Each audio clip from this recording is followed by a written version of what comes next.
Hello again, Steve here. I was listening to this rather foul-mouthed guy today. You might have heard him. He's called Penn Jillette.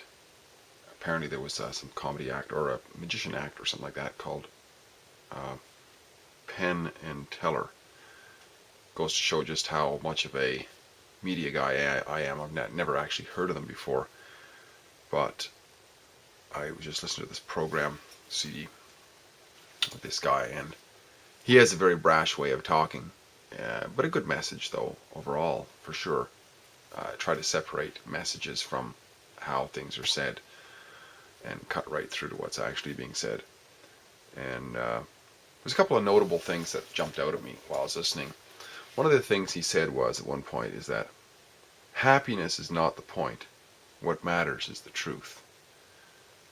And this was somewhere surrounding this story that he's a great storyteller, by the way, but he's, like I say, he does come across, well, he's a showman, so his shtick is being very brash, kind of in your face, swearing a lot and this sort of thing, but very good storyteller nonetheless. And he was talking about how he met this guy one time who was Hasidic Jew, I think it's sort of an old order Jew in New York or Brooklyn somewhere.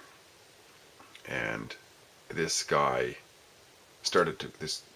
Jew started to question his faith, and he eventually walked away from it.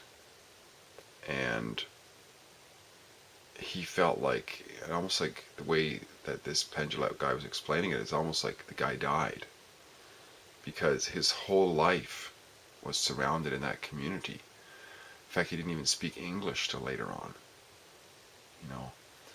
And his main language was Yiddish, and he learned Hebrew even before he learned English. And he was born there, so a very, very closed community, and one of which that's the only thing he knew.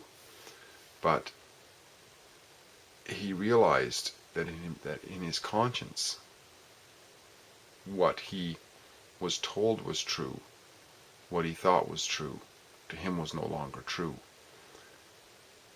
So it was like a choice to make.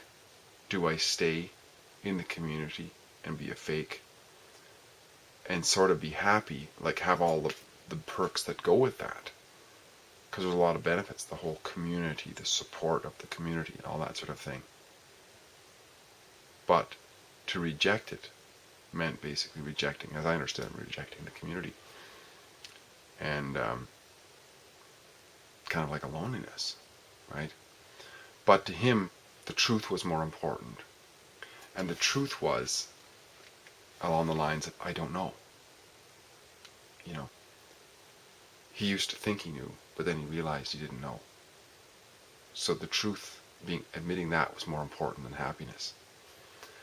This also reminds me of somebody that I've known for a while, who, when we were talking about that, about how, you know, truth is sometimes lonely, because it can leave a lot of the rest of our lives,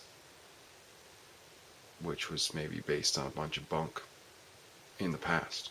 So it's like taking a new leaf, and that new leaf is blank, that new page is blank, and it can feel lonely.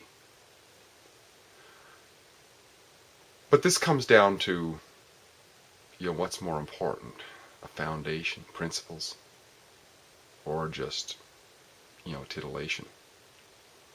Because I think, in terms of true think and have experienced as much as I can, is that true quality of life. Like, in other words, what he's talking about is happiness is not the point. What matters is the truth. But happiness comes as a side benefit of the consistency of being honoring the truth, honoring truth that we can perceive. And sometimes that truth is just, I don't know. That is the truth. I don't know. So, and it has sort of a deep down satisfying sensation, which to me is quality and is the real happiness. But if we just focus on trying to find the happiness, it's kind of like pseudo happiness, because there's something inside of us that always says we could have gone with the truth, and it would have been more satisfaction in life, because it's more of a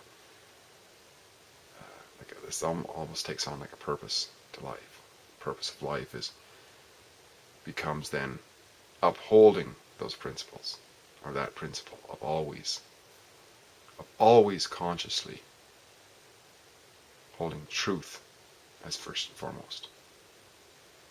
Just a few words that on thoughts that came to me as a result of Penn Jillette's ranting and his comment about happiness is not the point. What matters is the truth. I think there's a lot of value in that quote. Hope this has some value too, this little chat. I'd like to talk again. My name is Steve. Bye-bye for now.